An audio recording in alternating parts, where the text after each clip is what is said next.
Poco X6 5G মোবাইলে আমরা বেশ ভালো কোয়ালিটির একটা ডিসপ্লে পাচ্ছি। এই ফোনে আমরা বেশ পাওয়ারফুল একটা গেমিং চিপসেট পাচ্ছি, ভালো কোয়ালিটির ক্যামেরা থাকছে এই মোবাইলে।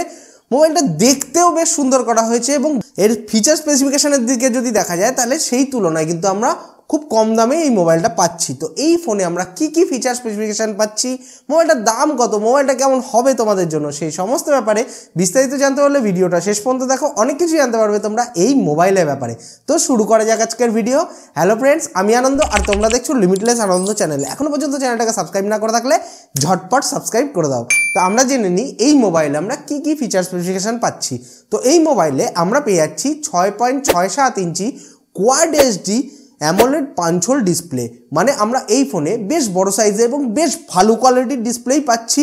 মোবাইলে আমরা যে ডিসপ্লেটা পাচ্ছি তার স্ক্রিন রিফ্রেশ রেট থাকছে 120 হার্জ এবং এতে আমরা 240 হার্জ টাচ স্যাম্পলিং রেট পেয়ে যাচ্ছি এবং এই ডিসপ্লের পিক ব্রাইটনেস থাকছে 1800 নিটস এবং এই ডিসপ্লের ওপরে আমরা কর্নিং গরিলা গ্লাস ভিক্টাসের প্রোটেকশন পাচ্ছি। মানে এক কথায় বলতে গেলে এই ফোনে আমরা যে ডিসপ্লেটা পাচ্ছি বেশ ভালো ডিসপ্লে, সেটাই বলা যেতে পারে। গেম খেলার সময় গেমিং এক্সপিরিয়েন্স ভালো তো হবেই এই মোবাইলে, তার পাশাপাশি আমরা এই ফোনে যে ডিসপ্লেটা পাচ্ছি তার ব্রাইটনেসটাও কিন্তু যথেষ্টই ভালো থাকছে। মানে তোমরা যখন হেভি সানলাইটে মোবাইলটাকে ইউজ করবে ভিজিবিলিটিতে সেরকম একটা অসুবিধা হবে না এবং কর্নিং গরিলা গ্লাস ভিক্টাসের প্রোটেকশন থাকার জন্য এই ফোনটা কিন্তু আমরা যথেষ্ট শক্তপোক্ত পাচ্ছি। মানে গ্লাস প্রোটেকশনটা বেশ শক্তপোক্ত থাকছে, তার জন্য ফোনের ডিসপ্লেটা সহজে ভেঙে যাওয়ার চান্সটা অনেকটাই কম থাকবে।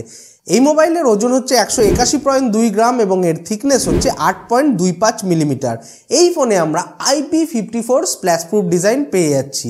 মোবাইলের ব্যাক প্যানেলের দিকে যদি আমরা দেখি, ফোনটা দেখতে কিন্তু বেশ সুন্দর করা হয়েছে। এই ফোনের ব্যাক সাইডে আমরা অ্যাক্রিলিক ব্যাক পাচ্ছি। এবার আমরা সোজা চলে আসি এই ফোনের অপারেটিং সিস্টেমের দিকে। এই মোবাইলে আমরা পেয়ে যাচ্ছি Android 13 operating system MIUI 14 user ইন্টারফেসের সাথে।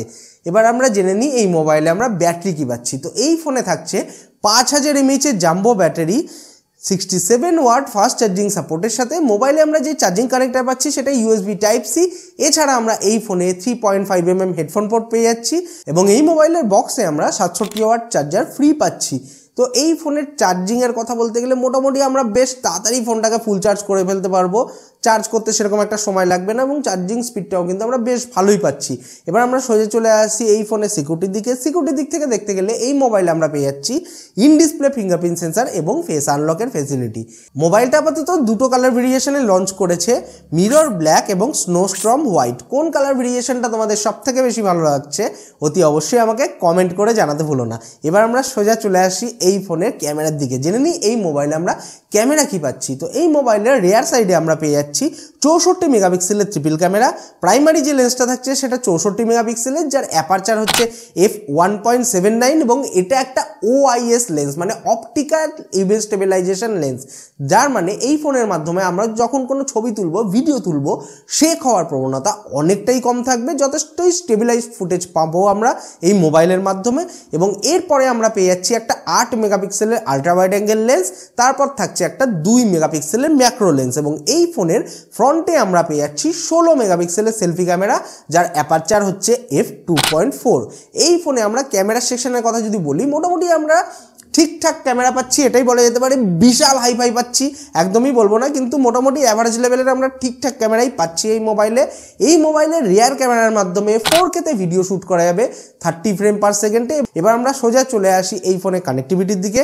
কানেক্টিভিটির দিক থেকে দেখতে গেলে এই মোবাইলে আমরা পেয়ে যাচ্ছি 5G, Wi-Fi 5 dual band, Bluetooth 5.2, dual 4G VoLTE এবং IR ব্লাস্টারের সাপোর্টও আমরা পাচ্ছি এই মোবাইলে। মানে কানেক্টিভিটির প্রায় সমস্ত রকম ফিচার স্পেসিফিকেশনই থাকছে এই মোবাইলে। এবার আমরা সোজা চলে আসি এই মোবাইলের পারফরমেন্সের দিকে। জেনে নিই এতে আমরা প্রসেসর কি পাচ্ছি। তো এই ফোনে আমরা পেয়ে যাচ্ছি Qualcomm Snapdragon 7S Gen 2 processor. এটা একটা 4nm অক্টোকোর প্রসেসর, যার ম্যাক্সিমাম ক্লক স্পিড হচ্ছে 2.4 GHz এবং এতে আমরা অ্যাড্রিনো A710 GPU পাচ্ছি। তো এই ফোনের পারফরমেন্সের কথা বলতে গেলে এই মোবাইলে আমরা বেশ ভালো গেম খেলতে পারবো, মাল্টিটাস্কিং করতে পারবো, একদম ল্যাগ ফ্রি মোবাইলটাকে ইউজ করতে পারবো। এক কথায় বলতে গেলে বাজেট বিবেচনায় যদি দেখা যায় এই ফোনে আমরা পারফরমেন্সটা যথেষ্টই ভালো পাচ্ছি, এটাই বলা যেতে পারে। ভালো গেম খেলা যাবে, মাল্টিটাস্কিং করা যাবে, ইমেজ প্রসেসিংও বেশ ভালো হবে এবং ব্যাটারি অপটিমাইজেশনও এই চিপসেটটা বেশ ভালো। তার জন্য তোমাদের মোবাইলে ব্যাটারি ব্যাকআপটাও কিন্তু তুলনামূলকভাবে তোমরা অনেকটাই বেশি পাবে, কারণ 5000 mAh ব্যাটারি থাকছে, তার উপর অ্যামোলেড ডিসপ্লে থাকছে, তার উপর 4nm আর্কিটেকচারাল চিপসেট পাচ্ছি। সব কিছুর কম্বিনেশনে কিন্তু ব্যাটারি অপটিমাইজেশনটা বেশ ভালো থাকবে এই ফোনে, ব্যাটারি ব্যাকআপটা আমরা বেশ ভালো পাবো। এবার আমরা সোজা চলে আসি ফোনের ইন্টারনাল স্টোরেজ এবং র্যামের দিকে। মোবাইলটা আপাতত দুটো স্টোরেজ এবং র্যামের ভেরিয়েন্টের সাথে লঞ্চ করেছে। এতে থাকছে 8GB RAM 256GB internal storage এবং 12GB RAM 512GB internal storage.